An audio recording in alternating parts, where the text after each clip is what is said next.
আমাদের সিরাজগঞ্জের বাড়ির ছাদে রয়েছে নানা জাতের ফুল পাতাবাহারের গাছ। তো ক্যামেরাটা হাতে নিলাম। কেমন আছেন সবাই? জি আসসালামু আলাইকুম। বলছি সিরাজগঞ্জ থেকে। আমার মা সে তার স্কুল এবং ছাদের এই গাছগুলো নিয়েই অনেকটা সময় কাটিয়ে দেয়। দেখলেন খুব সুন্দর লেবু ধরে আছে। তো লেবুর ঘ্রাণ এবং লেবুগুলো খেতেও বেশ মজা। তবে টানা বৃষ্টিতে ছাদেও বেশ শ্যাওলা পড়ে গেছে।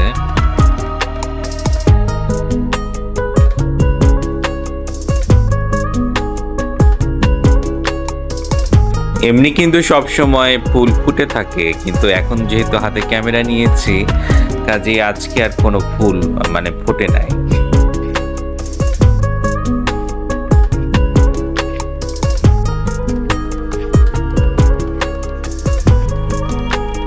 তো দেখতে পাচ্ছেন যে মালটা ধরে আছে।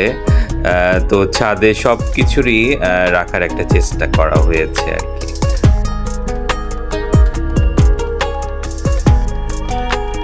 তো আপনারা দেখেন কেমন লাগে, কমেন্টে কিন্তু জানাবেন কেমন লাগছে আমাদের সিরাজগঞ্জের বাসার ছাদ বাগান।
তো দেখছেন নানা জাতের গাছ, আবার এখানে দেখছি আছে বেগুন গাছও। ওই যে বললাম যে সব কিছু রাখারই একটু চেষ্টা করা হয়েছে। তো আসলে এগুলো যত্নেরও প্রয়োজন। তো আমার মা প্রতিদিন আসলে কাজের ফাঁকে গাছগুলোর যত্নও নিয়ে থাকে। তো আমার বাবাও সে নিজেও প্রতিদিন গাছে পানি দেওয়া। আসলে ছাদটা একটু পরিষ্কার করতে হবে, বৃষ্টিটা কাটলেই এই কাজটা করা হবে, কারণ এখন প্রতিদিনই প্রায় বৃষ্টি হচ্ছে। গাছে আসলে অনেকগুলো লেবু ধরে আছে। লেবুগুলোর স্বাদ কিন্তু সেই, কারণ আমি যখনই সিরাজগঞ্জ আসি এই লেবুগুলো বেশ অনেক নিয়ে যাই, আমার কাছে খুব ভালো লাগে। এই পাশে মাচা দেয়া পুঁই শাক, দেখতে বেশ ফ্রেশ লাগছে, তাজা। তো আমরা মাঝে মাঝেই এখান থেকে নিয়ে খাই।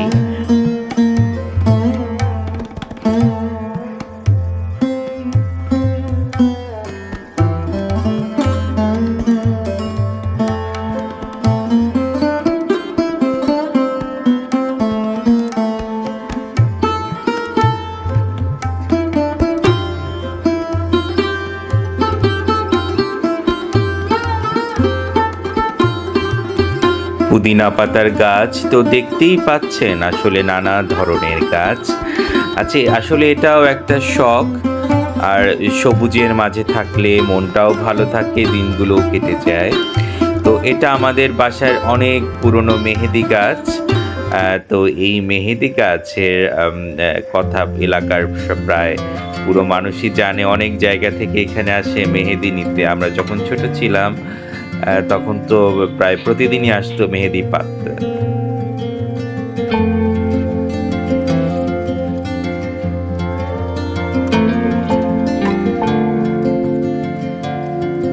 আপনারা যদি একটু সাবস্ক্রাইব করেন আমার এই চ্যানেলটা, তো আসলে খুব ভালো লাগবে।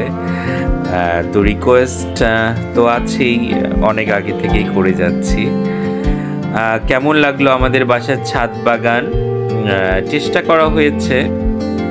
তো সবাই অনেক বেশি ভালো থাকবেন, আমাদের জন্য দোয়া করবেন। তো জি, আজকে এ পর্যন্তই। আসসালামু আলাইকুম।